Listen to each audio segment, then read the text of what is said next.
lovely people, this is Eglah and welcome to my channel. Now this is a safe space where it's all things positivity and growth, and today's video is especially for those who are seeking to validate themselves, because we're going to be going through this whole topic of self-validation.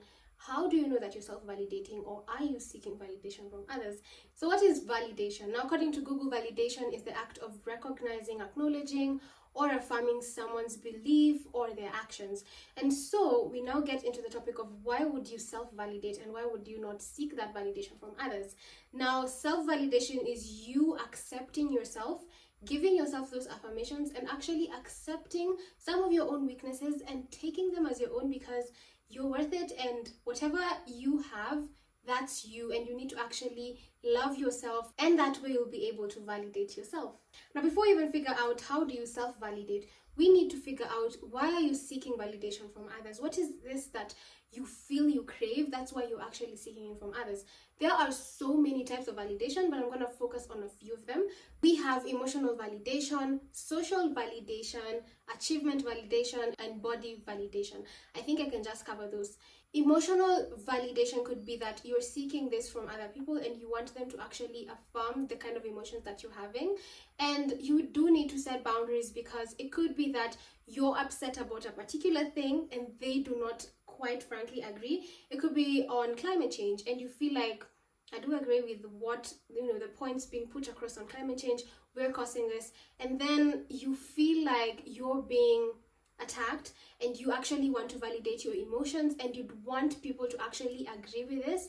The thing is that whatever you feel is right, that's your own thing, and you don't really need people to actually validate your emotions. We go on to social validation. It could be that you're seeking this from your friends, and it's quite frankly really big when it comes to social media, because that is where we kind of seek that kind of validation when it comes to social validation, because you want to dress a certain way, you want to act a certain way, and with that you lose yourself, because you are seeking validation from a mass of people, and it's not going to work out, because everyone is different and you really cannot amass yourself in so many different groups.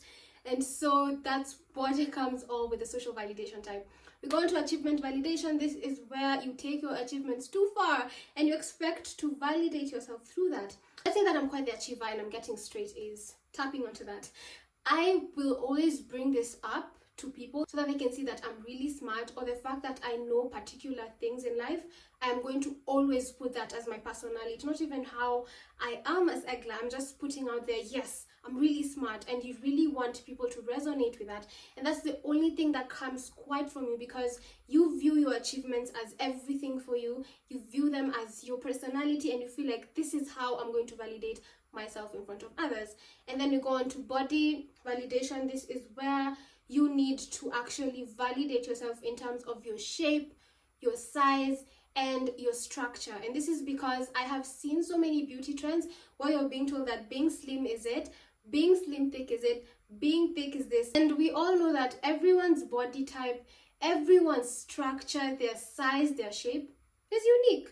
And it's perfect. By you trying to seek that kind of validation when it comes to your body is going to really diminish you, because the way you look is quite frankly okay, and you don't need people to actually keep you in check every single time, telling you that your body is this type, because you need to see that from within. And I hope we've covered this. They're not much, but I don't want them to cover most of the video, because I want us to get into how to self-validate. So let's start with the first one, which is embracing your uniqueness. Every one of us is unique. We have so many different features, and it's not just the physical ones, but also how we act, how we behave, and how we talk. And so everything that you're going to do is not going to be in line with everyone's actions, because you're unique and you need to tap into that. That way you're not going to feel like you have to conform every time. You don't feel like I need to appreciate other people's likeness and I need them to see that I'm also like them. You're going to be able to say, hey, wait, I'm Mary and I love myself. I am quiet and I love doing this, and this. I love reading books, and I don't need to change that for anyone, because how I am is unique, and I don't really need to change myself, because this is how I am. Number two is setting boundaries. This is truly a tough one, because sometimes we really don't know how hard is too hard, and we let people push us so much.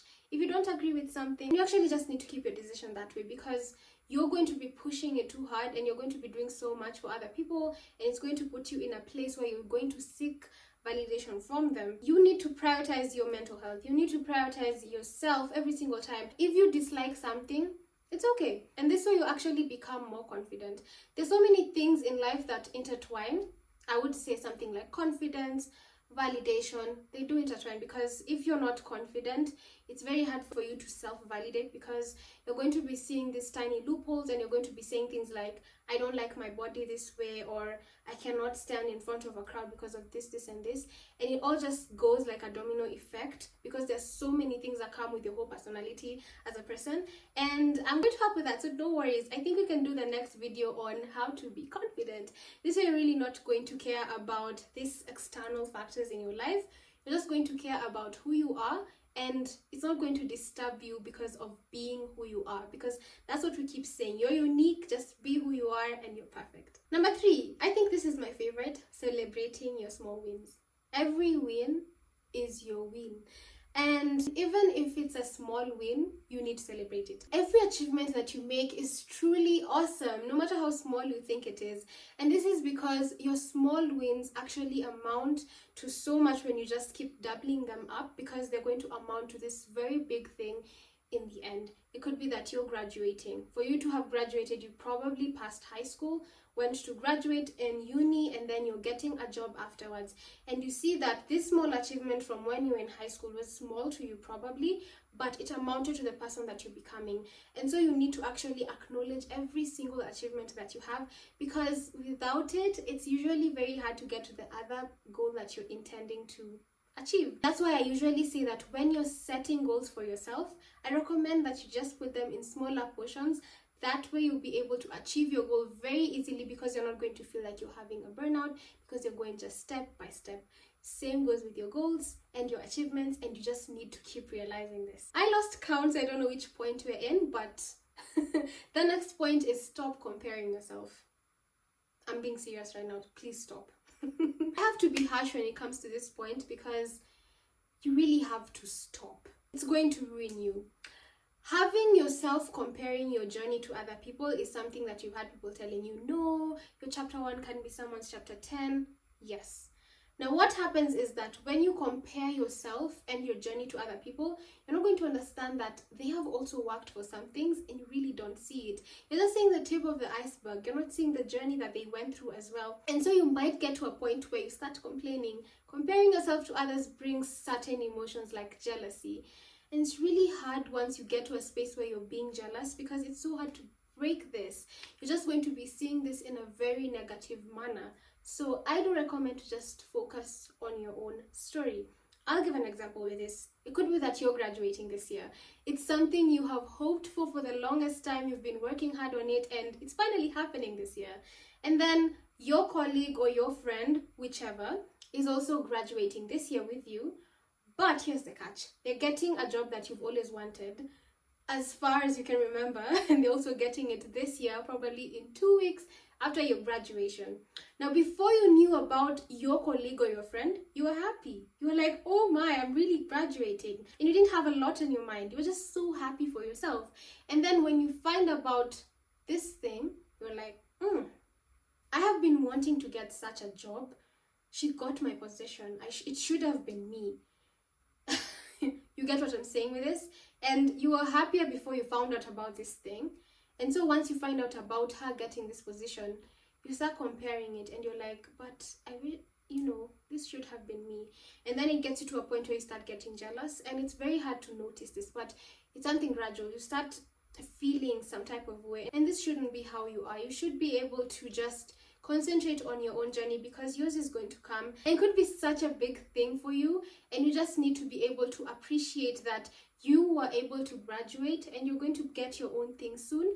And so if this colleague wasn't in the picture and they're probably graduating from another uni and you had no idea about them, chances are you wouldn't have known about this and you would be happy. So you get what I'm saying. Just don't compare, because you're going to fall into jealousy. You're going to have so much hurt, and it's really something that wasn't necessary. So just focus on you, because your journey is unique. I'll keep telling you this. You're unique, and you just need to tap into that. Next one is surrounding yourself with positivity. Your friends matter. What you're consuming matters. So if you're listening to depressive music all the time, you're just watching things that are going to be depressive, that's the kind of mood that you're suggesting for yourself, and it's very easy to keep going on that cycle, and it's just going to be a rat race, to be honest. If you surround yourself with positive people, positive reviews, positive remarks, everything positive, it's so easy for you to just be grateful. By that, you're going to be able to just appreciate everything that you have, and it's going to change you in so many ways possible. Yeah, like me, I'm so cheery. That's why you're smiling right now. I can see it. The next and final one is expressing gratitude.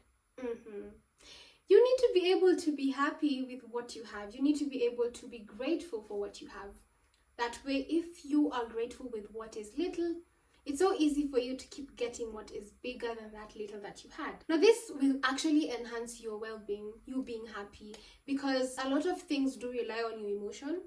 And if you are getting into a point where you're really positive with whatever is happening, you really are in the long run going to be very grateful for what you have, and it's easier to actually achieve your goals more because you're being positive, you're being thankful, and expressing gratitude means that you're really elated with things. And so if you go to the thing of you validating yourself, it could be on the social validation that I was talking about. If you're grateful for an opportunity that you have, it's really easy for you to actually not blow it because you're going to be happy, you're going to perform more, you're just going to keep up with your tasks, and it's easy for you to actually appreciate yourself because you feel like, I am really working on what I have, I am really doing this. And you expressing gratitude is really going to make you so much happy with yourself, and you won't need validation from someone else. I do hope that that was helpful, and I hope you now understand the types of validation that are there, which are pretty common, and you also understand how you can self-validate because, yeah, I can't hear you. You're unique. That's a wrap, lovely people. I hope you enjoyed this video, and if you liked it, kindly like, share and subscribe to my channel in case you'd like to see more videos like this. Bye.